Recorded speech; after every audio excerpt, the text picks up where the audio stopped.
Okay mga papi, dan installation po tayo dito sa Honda Click version 3 ng 4.8 package.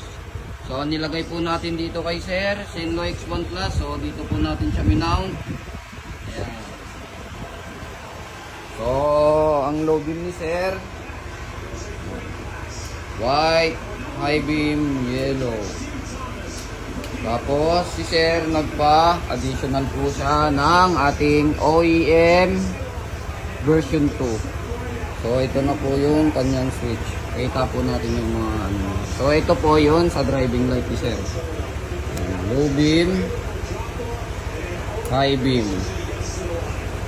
Okay, tapos sa ano ni Sir, meron na po siyang passing, so dito na rin po siya kasama. So kapag nakapatay yung driving light, passing, low beam, passing, high beam, passing. Okay.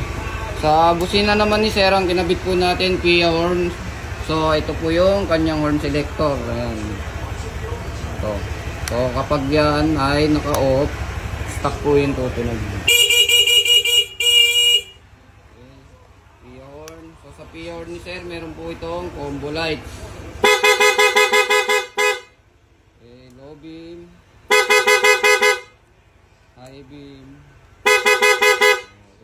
Tapos ang kasama dito sa switch ni Sir na nilagay po nating OEM, meron po itong kasama ng hazard. So ayan, meron po siyang hazard. Okay. Sa mga gusto magabil ng gantong package, pumunta lang po dito sa Scooteristas online shop. Maraming salamat po.